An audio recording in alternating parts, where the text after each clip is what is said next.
Ketua DPP PDIP Puan Maharani menyebut tak ada yang tak mungkin saat menjawab peluang PDIP untuk bergabung dalam koalisi Kim Plus. Apalagi rencana pertemuan Ketua Umum PDIP Megawati Soekarno Putri dan Presiden terpilih Prabowo Subianto disebut-sebut sebagai sinyal untuk masuk dalam koalisi. Akankah PDIP kemudian belok arah dan ikut bergabung dengan pemerintah?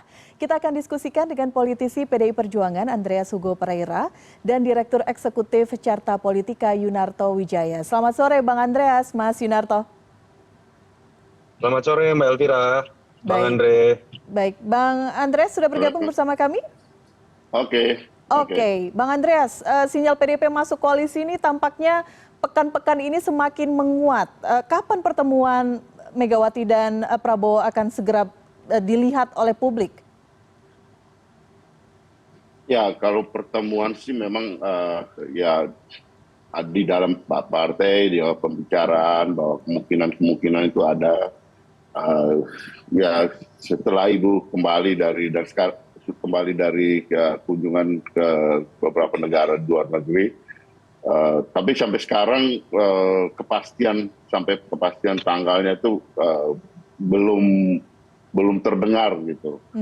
Tapi bahwa kemungkinan untuk pertemuan itu bukan hal yang tidak mungkin, karena memang juga selama ini tidak ada hal yang sangat mengganggu, mengganjal hubungan antara secara pribadi ya, antara Ibu Mega dan Pak Prabowo, begitu pun antara partai PDI Perjuangan dan partai Gerindra, juga teman-teman dari partai yang ada dalam Kim Plus. Nah ini kan kita bicara menjelang pilkada, sekarang kan menuju pilkada.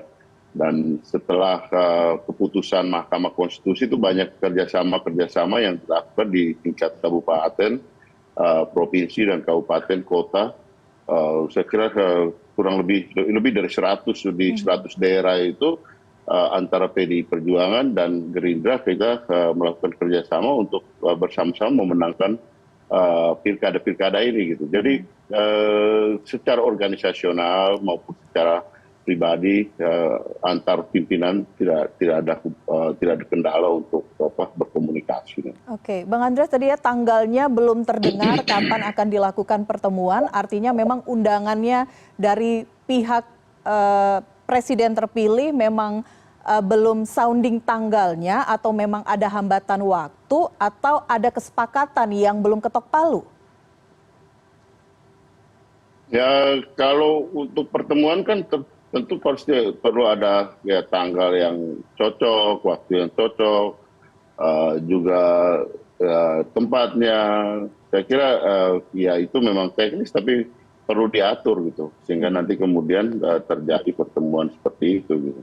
Oke, saya ke Mas Toto sekarang. Mas Toto, pertemuan ini antara Ketua Umum PDIP, Bu Megawati, dan Presiden terpilih Pak Prabowo ini sebenarnya siapa sih yang lebih membutuhkan dan diuntungkan? Apakah kemudian PDIP atau sebaliknya dari tim Kim Plus dan Pak Prabowo sendiri?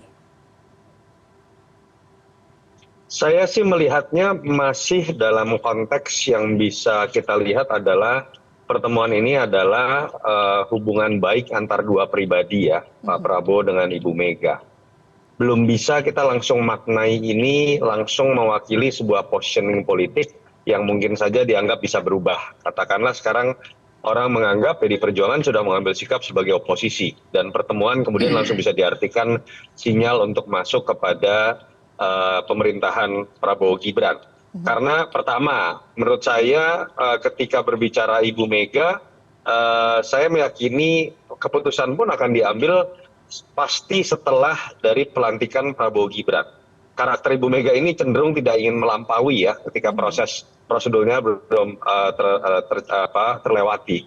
Yang kedua, kalau kita dengar kan juga statement kemungkinan bisa saja masuk ke dalam koalisi Prabowo Gibran ini muncul dari Mbak Puan.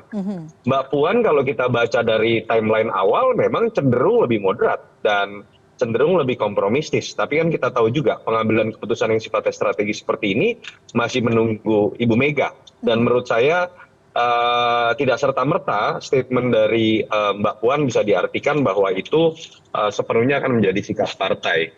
Yang ketiga, kalau menurut saya kita akan melihat paling tidak situasi yang lebih sejuk lah, itu dulu yang bisa diharapkan. Karena paling tidak kalau kita lihat ini kan puncak dari pertemuan ini kan memang adalah orang menunggu antara Ibu Mega dengan Pak Prabowo begitu ya.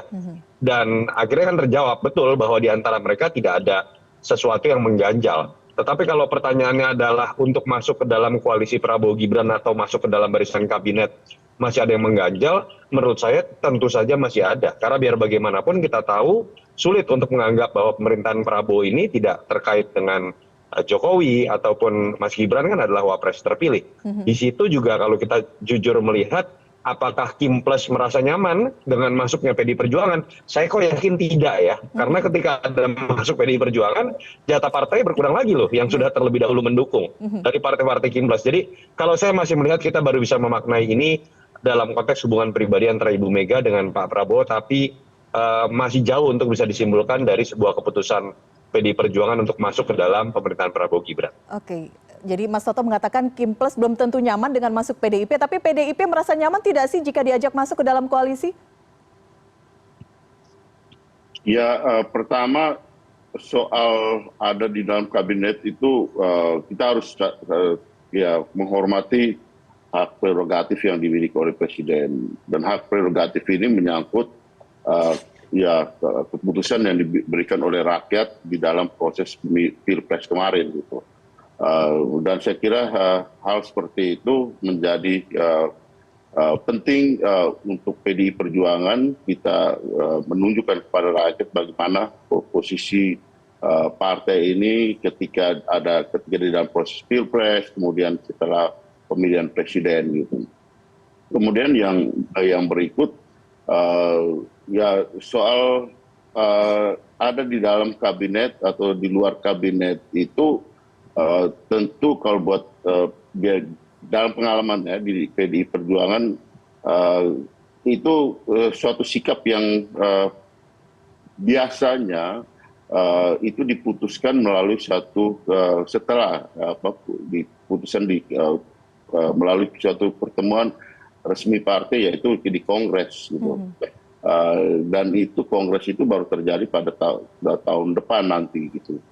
Meskipun kita tahu bahwa Ibu Mega punya sebagai ketua umum punya hak prerogatif ya untuk memutuskan hal-hal yang strategis, hal-hal yang menyangkut ya kepentingan bangsa dan negara, menyangkut eksistensi, menyangkut hal strategis buat partai gitu. Ibu Mega mempunyai hak prerogatif untuk itu gitu. Tapi ya saya kira kita semua ada dalam posisi yang sama melihat melihat hal itu dari luar.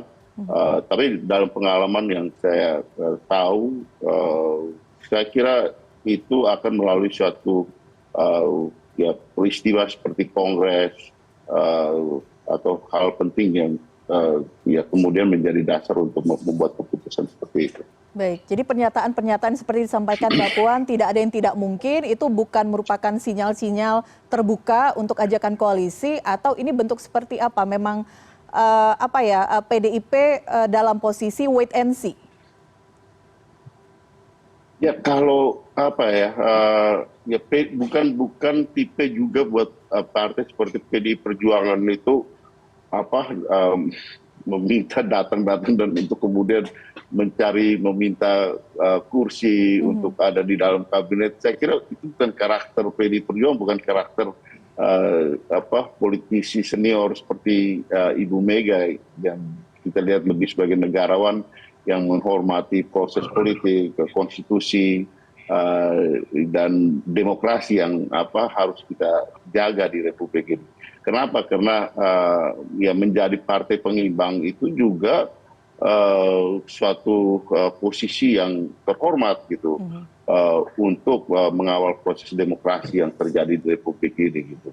Bukan hanya sekedar mengejar ya bagi-bagi kekuasaan, mengambil bagian di dalam proses kekuasaan, tapi pertimbangannya pasti pertimbangan yang lebih bersifat ideologis, tidak sangat tidak terlalu hal-hal yang sifatnya pragmatis gitu. Oke, jadi partai penyeimbang itu juga merupakan tempat yang terhormat. Mas Toto, jadi sudah benar ya jika PDIP kemudian dalam posisi oposisi, kita tahu pada saat masa kampanye Pilpres kan menggaungkan itu ya, dalam posisi oposisi begitu. Tapi kan ini kemudian 1-2 minggu ini sinyal-sinyal politiknya melunak tampaknya. Sebetulnya nggak ada yang baru sih Mbak Elvira. Kalau kita lihat kan statement Mbak Puan dari awal cenderung memang tonnya seperti ini. Yang orang kemudian menunggu adalah apakah betul ada perubahan sikap juga dari Ibu Mega. Dan kalau kemudian Ibu Mega setuju untuk bertemu, tadi saya sudah sebutkan juga, belum tentu bisa diartikan bahwa Ibu Mega sudah pasti akan menyetujui PDI Perjuangan masuk ke dalam koalisi apalagi kabinet. Tadi sudah ada satu kata kunci itu, bocoran mungkin ya. Dan memang ini pola yang dimiliki oleh PDI Perjuangan. Karena kita tahu, saya lupa deh bulan apa Bang Andreas, mungkin bulan April 2025, mungkin dalam peristiwa kongres besar itulah pengambilan keputusan terhadap sikap partai terhadap pemerintahan baru akan diambil. Tapi yang menarik begini kalau mau sedikit berspekulasi ya Elvira ya. Pak Prabowo kita tahu memang sepertinya menginginkan sekali logika demokrasi guyup. Yang walaupun saya sendiri tidak setuju bahwa demokrasi guyup ini persatuan nasional harus diartikan semua partai bergabung. Lalu di mana makna check and balances-nya.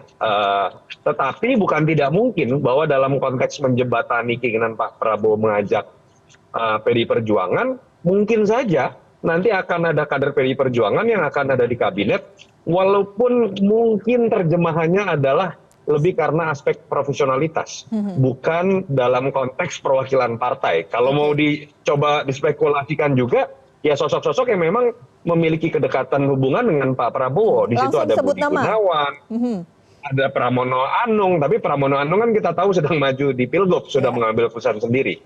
Atau dalam konteks fungsional, ketika kita tahu Pak Prabowo ini akan banyak mengubah nomenklatur karena kementerian akan berubah banyak atau bertambah. Di situ bukan tidak mungkin Azwar Anas yang selain kader PDI Perjuangan memang kemampuannya sangat mumpuni. Dalam konteks sebagai Menpan RB, bukan tidak mungkin nama-nama tersebut akan masuk dalam kabinet. Tapi kan artinya apa? Walaupun nama-nama tersebut dianggap tidak mewakili, saya meyakini harus ada izin dari Ibu Megawati. Dan ketika itu terjadi, ya artinya sebetulnya sudah terjadi, sudah terbangun sebuah jembatan hubungan antara Ibu Mega dengan Pak Prabowo. Walaupun resminya saya tetap menduga baru akan diputuskan dan ditegaskan pada saat kongres nanti. Oke, baik. Jika kemudian skenario itu terjadi, Bang Andreas, apakah kemudian PDIP memberikan restu bagi kader-kadernya untuk masuk kabinet, tapi secara profesional direkrut begitu ya, sambil menunggu hasil keputusan kongres? Saya tidak mau berspekulasi soal itu dan di PDI Perjuangan itu kita juga tidak terlalu berpikir seperti itu gitu, dalam arti ya bahwa nanti si ini akan menjadi menteri, si ini dorong ke sana akan berharap gitu, dalam arti berharap ada menjadi bagian dari kekuasaan gitu. Karena itu tadi gitu, ada pemahaman yang cukup kuat di dalam PDI Perjuangan itu untuk melihat bahwa di dalam kita berpolitik ini berada dan di dalam maupun di luar pemerintah itu mempunyai posisi yang terhormat, bahwa kita berpolitik itu bukan hanya untuk sekedar menjadi bagian dari kekuasaan yang ada di dalam pemerintahan, tetapi di luar pemerintahan pun itu merupakan posisi yang terhormat sejauh kita menjalankan itu dengan misi dan kepentingan yang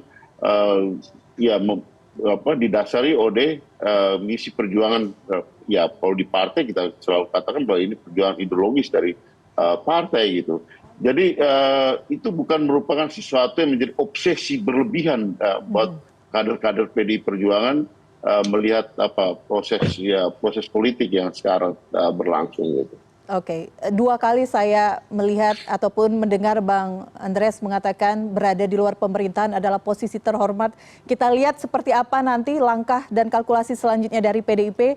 Apakah betul akan menjadi penyeimbang dan tetap memiliki posisi terhormat itu, atau nanti berbalik arah dan bergabung dengan pemerintah.